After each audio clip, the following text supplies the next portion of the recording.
I thought I would wake up and the Cincinnati Bengals learned their lesson. I thought I would know. I thought I knew that they would start signing their players and doing right. I was wrong. I'll tell you why in just a second here on Locked On NFL. The barbershop is open and Tony Wiggins has a chair for you. He's ready with some real NFL talk. The local experts of Locked On bring their expertise, and Wiggy is ready with his clippers and shears.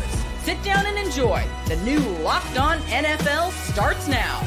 Locked On Podcast Network. Your team every day. It is Locked On NFL. It is the barbershop. And I am Tony Wiggins, the host of the Locked On NFL podcast, where it is your team every day. We thank you for making us your first listen.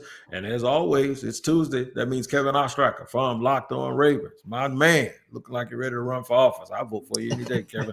We'll talk about a lot of things here on Locked On NFL, but I'm going to first tell you that we're free to subscribe to wherever you get your podcast, whether you watch or listen. Make sure you tap into that location each and every day. That's right.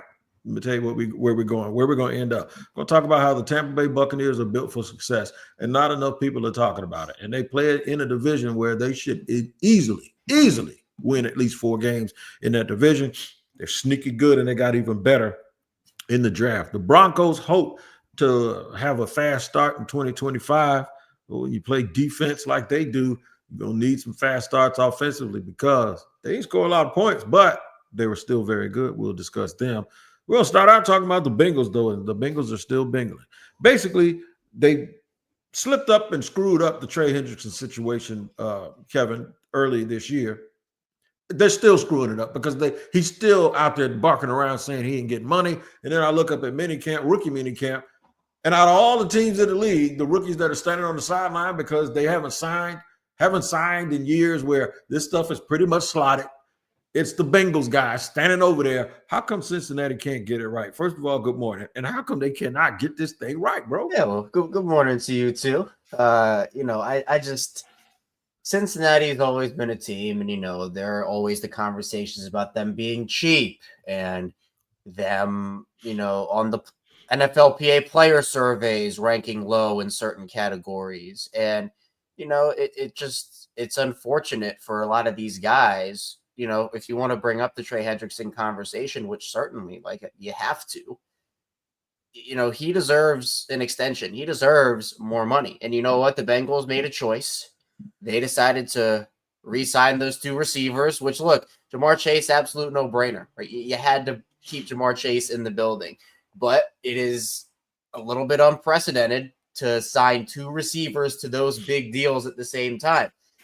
Now, for Hendrickson, does that mean that he is out in Cincinnati when offense wasn't the problem in Cincinnati? We know they can put up points. I mean, just me being the Ravens guy, watching Cincinnati put up a bajillion points on that Ravens defense twice a year. The offense is good, but you need defense. Your best defensive player is unhappy, where I don't even know where they'd be without Trey Hendrickson. And then your draft picks who, again, you address your D-line in the first round. You get a linebacker in the second round. Those guys aren't even practicing for you. And a lot of it has to do with, you mentioned the slot amounts and injury protections and et cetera, which a lot of teams, they just do that. Just like, hey, we'll protect you from this. And the Bengals like, we're going to just go and do it a different way. We're going to do things. We're going to save a little money. It doesn't give them a good look when they already don't have a great reputation around the league. So, if you're a free agent and people talk about, man, Bengals need offensive line help. Why aren't offensive linemen going there? Bengals need defensive help. Why aren't guys going there? It's because they want to be treated better than they would be in Cincinnati for a multitude of reasons. And it's unfortunate for Bengals fans, they deserve to have a product out there that, represents Joe Burrow and represents Jamar Chase. But instead, it just feels like it has to be Jamar Chase and Joe Burrow carrying them every year, and they still lose. Why? Not because the offense isn't good, but I mean, if they had just 2 more defensive pieces last year, Wig, they'd probably make the playoffs and honestly maybe make a run to the Super Bowl. But They don't have that because, again, it just feels like guys don't want to go there. And, Hendrickson went there, and a lot of people honestly clown that signing. It's worked out great for him, but they have had to draft a lot of those guys, and I don't know where they'd be if they didn't get the first pick, in 2020, or if they didn't get the 5th pick the next year. So it's a tough look for the Bengals for sure. It is. I want you to listen to the guys of Locked On Bengals. If you don't believe us, listen to what they sound like when they're talking about this being just business as usual. And then I'll come back and I'll tell you why I think they'll never win unless they change one thing. We'll talk about it in just a second. But listen to Jake and my man James up with Locked On Bengals. Trey Hendrickson, not happy. Recurring themes all over the place here, James. Nothing really new in the strict sense of the word new, other than Trey Hendrickson has newly kicked the hornet's nest on Monday. Trey Hendrickson's pissed. Let's call it like it is. He's mad. I'll read the statement in just a second that he gave to Adam Schefter. But Trey Hendrickson wants a new deal, and it's May 12th. And I hate to pat ourselves on the back, but guess what? I will. Remember after they got Jamar and T done, and there were all these reports that were like, oh, the focus is on Trey Hendrickson. And these Twitter insiders were like, I'm hearing that the Bengals and Trey. And then you had the national folks. Like it's for the past 2 months, it seems like anytime Trey's brought up, it's optimistic. Even still, there's some optimism. That's fine. But there has been been no movement. The reason I would pat ourselves on the back is we said it was going to take some time, and I still think it's going to take some time. It doesn't feel imminent by any stretch. The Bengals' problems is right here. They're asked to show me your best combination 17 times a year. You shouldn't have to do that. They are leaning on Burrow. They're leaning on Chase. They're leaning on Hendrickson. And when he's healthy, they're leaning on Hendrickson. They should lean on their star players, but you should lean on your star players in the fourth quarter of the championship game. You should lean on your star players maybe the fourth quarter of the division game. And you depend on them the whole way. But they don't have enough role players, dog. Those dudes have to pull a rabbit out of their hat every single week. And other superstars around the league don't have to do that. The Bengals should have other people that are helping those star players. But the reason why they don't is because of drafting and developing. They've done really, really good, like you said, Kevin, getting guys in the top 5. And then after that, getting T. Higgins and saying, we can't let him go because he's the one of the few guys after the obvious picks that they've ever drafted. They needed to keep him. A lot of people got mad at him. My man David Harrison said, man, they're dumb for doing that. Yeah, they are, but they're only dumb for doing it because they're dumb for doing everything else that they do. Keeping T. Higgins isn't a dumb thing if you look at it in a vacuum. I just think you can't hide, you can never run, and you can't duck the grind of being able to draft and develop. And part of development is treating people better and getting them out there so they can get used to minicamp. Wig, I'm going to read you off the Bengals draft history in the first round, starting in the year 2011, because I want to give the Bengals some good here. They drafted A.J. Green in 2011, and then Drake Kirkpatrick and Kevin Zeitler in 2012. Those are all solid players. Yep. But then you go to 2013, and then you just go on from there. Tyler Eifert, Darqueze Dennard, Cedric Ogbuehi, William Jackson, John Ross, Billy Price, Jonah Williams, and then you have Burrow and Chase, and then you go back to Dax Hill, Miles Murphy, Marius Mims, and now Shamar Stewart. I'm not giving up on Mims yet, but I got no. Of course, yeah, right.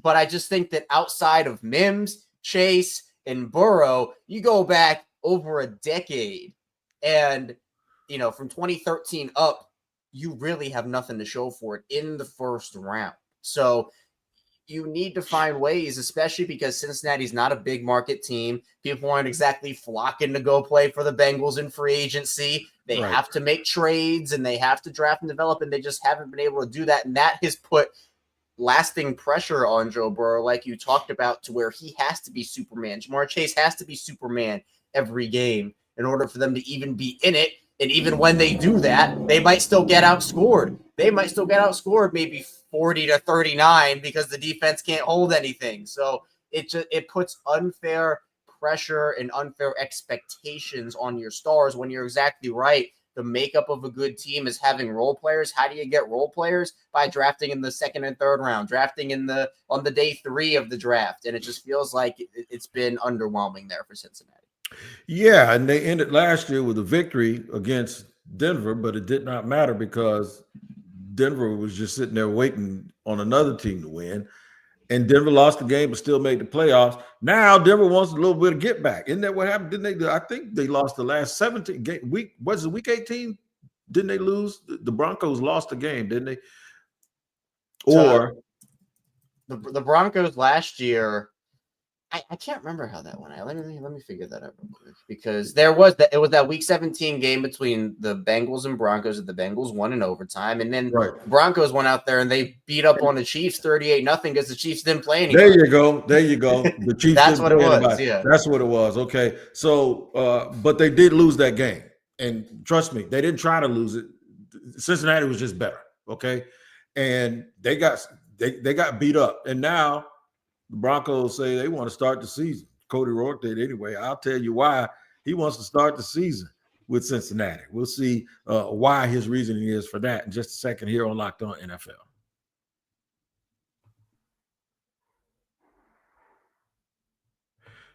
All right, today's show is sponsored and brought to you by our friends over at FanDuel. Man, the NBA playoffs are wild and they're in full swing, and every night delivers highlight-worthy performances, surprises, shifts, all of that stuff. There's a lot of teams that people thought were going to be gone. They look like they're going to advance, and FanDuel makes it easy to stay involved in all of that action before tip-off and live.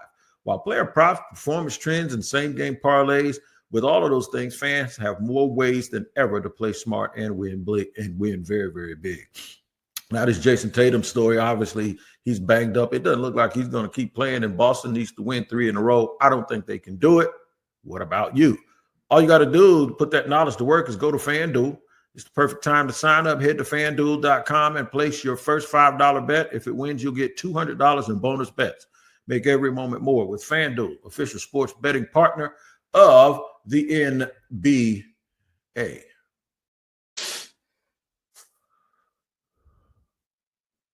All right, rolling along here, segment 2 here on Locked On NFL with my man Kevin Ostreicher.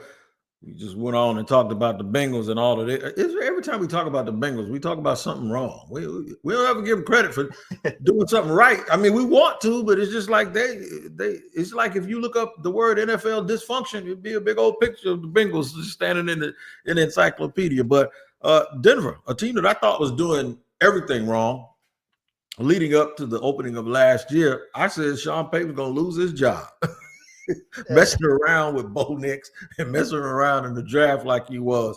Woo! I was wrong. So don't let anybody ever tell you that Wig will sit in the barbershop and will never. I'm not like the old barber on Coming to America where I ain't never wrong about nothing. And then when I am, I just hit the scissors and tell you to change the subject, right? I'm going to be real. I was dead wrong about Sean Payton. But they got an agenda, man. They think they're going to be pretty good this year. And they're worried about the team that beat them last year in week 17, and most people thought they should have been in the playoffs, and that was the Bengals. But then the Chiefs laid down and told the Bengals, no, y'all can stay home. We don't want no parts of that foolishness. Here's Cody Rourke telling you who they want to play. Come back, I asked KO, how much schedules matter? I gave a little bit of a spicier one here. Week 1 of the NFL season, I got the Broncos taking on Joe Burrow and the Cincinnati Bengals at home Monday Night Football. You get that Cincinnati highly paid offense with Joe Burrow, with the weapons that they got there, and Jamar Chase, T. Higgins, bringing Mike Gesicki back into the mix for them. They added an offensive tackle in the NFL draft.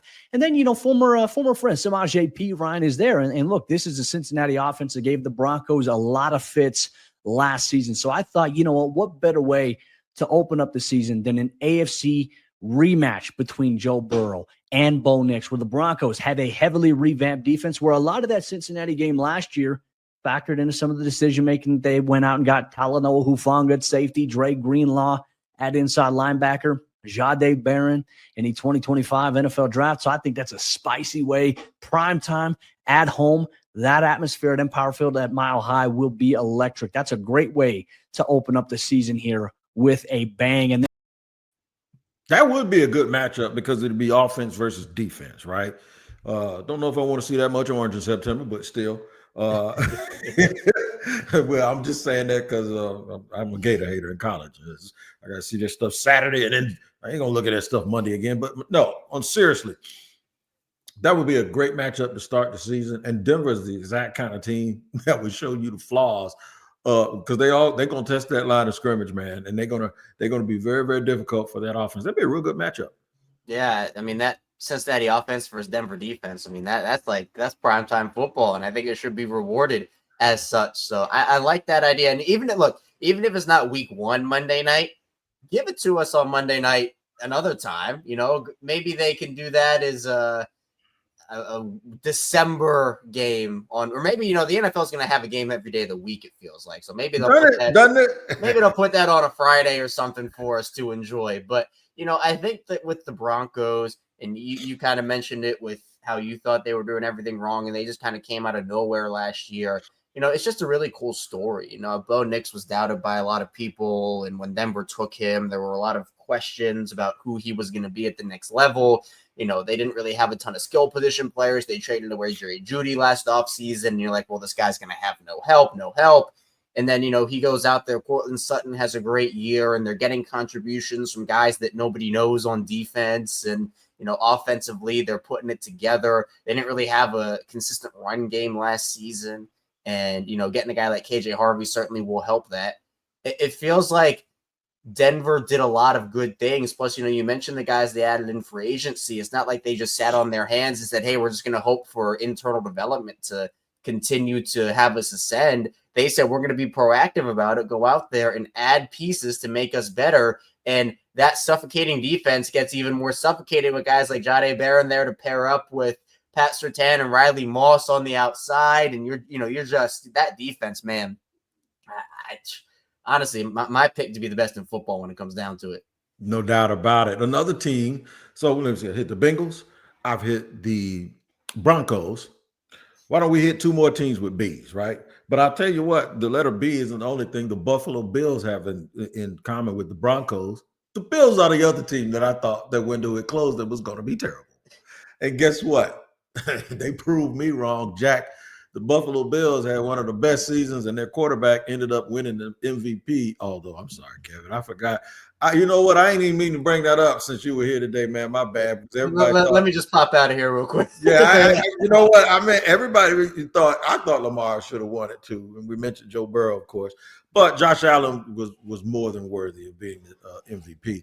Listen to what my man Joe Marino says the Bills intentionally addressed this offseason. I mean, you look at Maxwell Harrison, TJ Sanders, Landon Jackson, those are big-time athletes. Even Jordan Hancock is a big-time athlete. Deion Walker, relative to his size, I mean, there's pretty impressive movement skills. One of my favorite things that you got into when discussing the idea of building this championship caliber defense was getting players that have athletic ceiling, right? Mm-hmm. Getting guys that have physical upside that aren't just like smart football players, but legitimately can elevate the athleticism of the defense. Mission accomplished. Yeah, that's kind of the second year in a row they did this. Keon Coleman is that type of athlete. Outside of his 40 time, he did a really, really good job at the combine, and then added a little bit of something to their team too. Maybe not everything that you want, but Khalil Shakir, they have speed. They still got James Cook. They had a lot of athleticism and youth on that defense. They got a lot of young pieces too on that defense that we didn't even know their name. I think the Bills done themselves some good in this draft and this offseason. Yeah, and they certainly needed to add those defensive pieces, I feel like. And, Maxwell Harrison, obviously, on the field, great, and just an even better person off of it. Obviously, he caught headlines at the draft for high-fiving and being excited for everybody else in that green room. And those are the type of dudes you need on a team, to be honest, right? Those guys that bring light every single day, bring positivity. Not that the Bills don't have those guys already, but it never hurts to have, you can get as many of those guys into your team as you can. And I feel like, to me, Buffalo with them, obviously, and it's the same thing with the team I cover here with the Ravens, it's beating the Chiefs. The Ravens, the Chiefs, the Bills, those are the 3 top teams. But the Chiefs obviously are that team that the Bills have been trying to catch forever. Multiple big AFC championship game losses, including last year. And, we can talk about the ball spot or whatever you want to. At the end of the day, unfortunately for Buffalo, they lost. And Buffalo's put together a very impressive roster. I think Josh Allen, honestly, he's going to come out after winning an MVP and, in my opinion, have even a better year than he had last season. That's how much belief I have in him. He's an awesome quarterback, and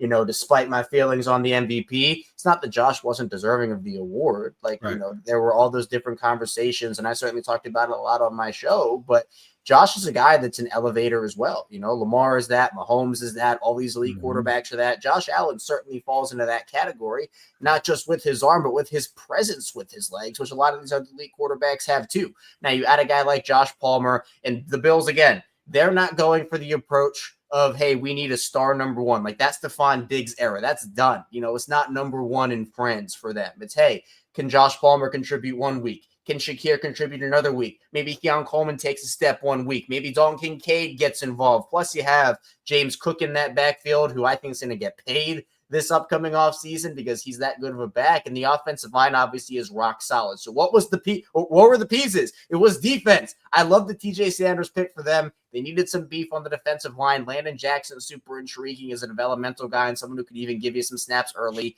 I think Buffalo approached this definitely the right way, and just filling out this team with defensive pieces that can hopefully help them and give them immediate contributions. They drafted like a good team. And what good teams do, they draft fast, athletic parts that they don't have to rush to play. But day one, they're ready athletically, and all they got to do is get them up to speed up here, and they got the culture to be able to do that. Somebody else that does that very well happens to be in the division where somebody needs to start doing it. Since we're talking about teams that begin with B, we're going to talk about the Bucs. That's right, the Tampa Bay Buccaneers, and how they're built for success, and no one's talking about it and discussing it. And then how some of that needs to rub off on their NFC South compadres, the Saints, Ross Jackson. We'll hear from them and their quarterbackless self in just a second here on Locked On NFL.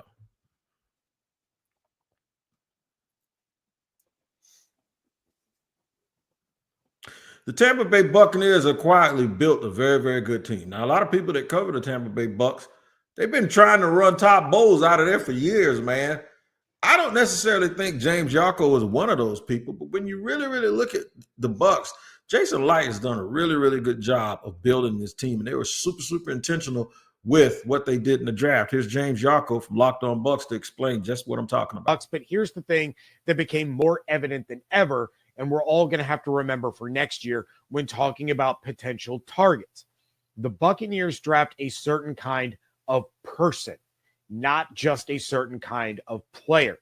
Look at the players they drafted: high character, leaders, captains, family-oriented, just all around great human beings. They have a silhouette of Levante David painted in their building, describing what it means to be a Buccaneer man. They are not going to draft anyone with any kind of character concerns at all. Mike Green, James Pierce, who I took in the Locked On mock draft, those guys were never going to be in consideration for the Bucs. I understand all of that. I do. I think sometimes people get caught up in you drafting good people and they think that they can't play. They said the Jaguars, even with the Jaguars, they said it's about physical and mental toughness. Mental toughness is being able to handle the fact that you now have a bunch of money and nobody's going to send anybody to wake you up, and you have to come to work and you have to be ready to go to work and be grown.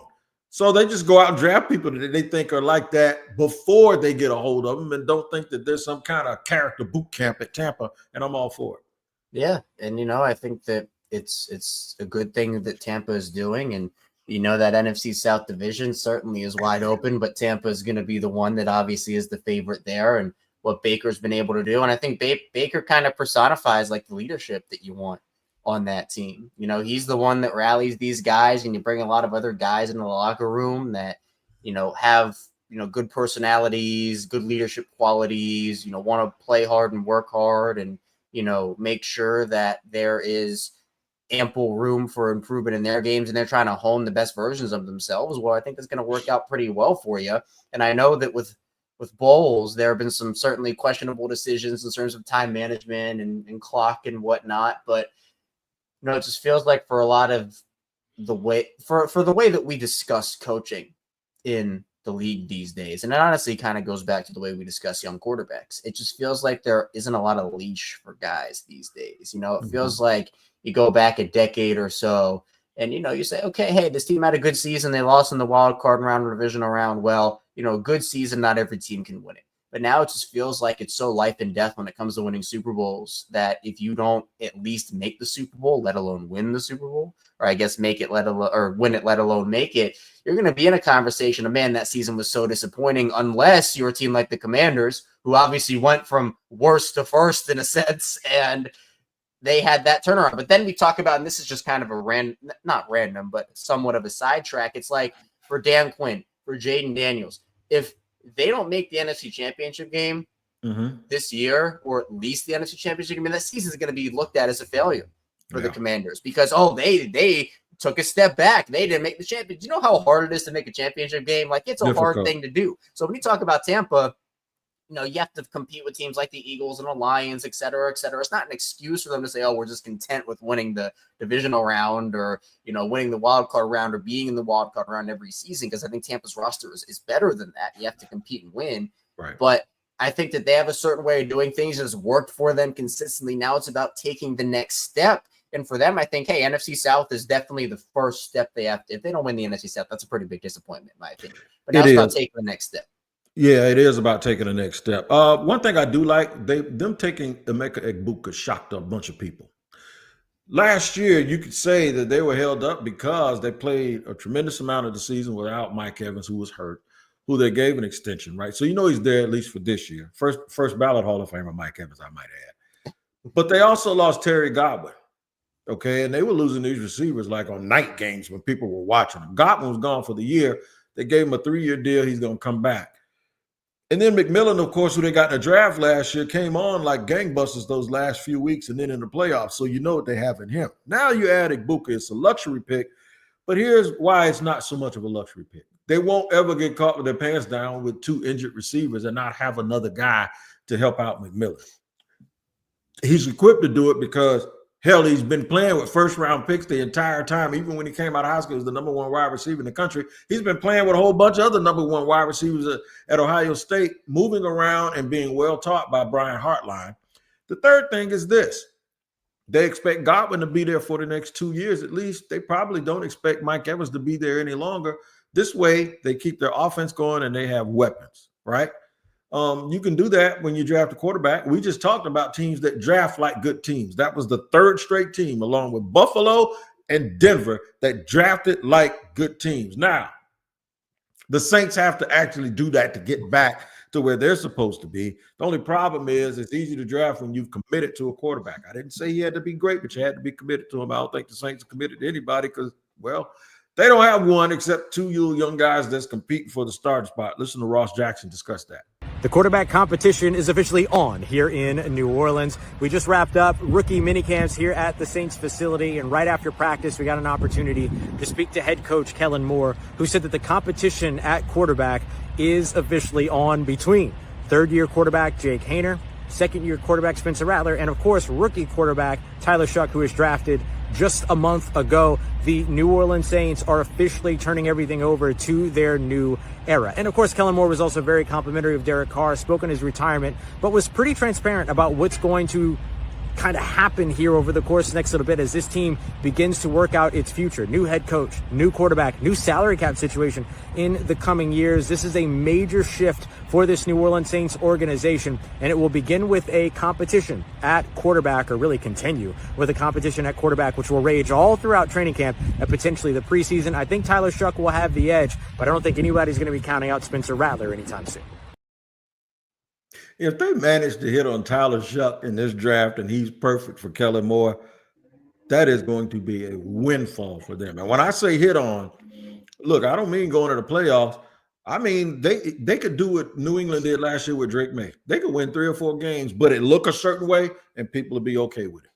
Hope for the future, right? I mean, for New Orleans, it's about, Ross talked about ushering in a new era. And I think that means kind of getting out from all of your salary cap issues that they seem to have had for, go back as far as you want to with that. So, yeah, I think to me, it's just a matter of, you don't have to make the playoffs this year. You're exactly right, Wig. It's just, hey, give the fans some hope for the future. If Tyler Shuck goes in there and he shows, hey, I'm a guy that can be this team's quarterback for the next decade plus, that will give, first of all, the Saints, is their salary cap situation gets better. You can build around a guy like that. because we've seen a lot of other teams do that. And plus, again, the NFC South is not necessarily impressing me here. So I think that if the Saints, they don't have to necessarily quote unquote accelerate that rebuild, but if they just let things play out naturally, I think 3-4 years from now, it could pay huge dividends for a team that, is hopeful to get back to contention. You and I know Ross Jackson very well, don't we? I probably call Ross Jackson more than anybody. And you do a show, and you've done shows with Ross Jackson all the time.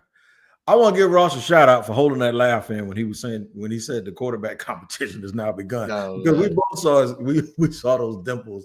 Little Adam's apple starts. Yeah, you look like you wanted to bust out laughing because he knows he's just being as optimistic as he possibly can for those Saints. We'll see how that turns out. You can get help finding out how it turns out. Even though the season's over, Locked On NFL Scouting is always around. And Kyle Krabs and Joe Marino will make you the smartest fan in the National Football League heading into training camp where these rosters are 90 plus. Make sure you tap into Locked On NFL Scouting and make it your second listen each and every day. Your first listen is Locked On NFL. That's right. And we'll be here each and every day. Tyler Roll in the morning and me back in the afternoon.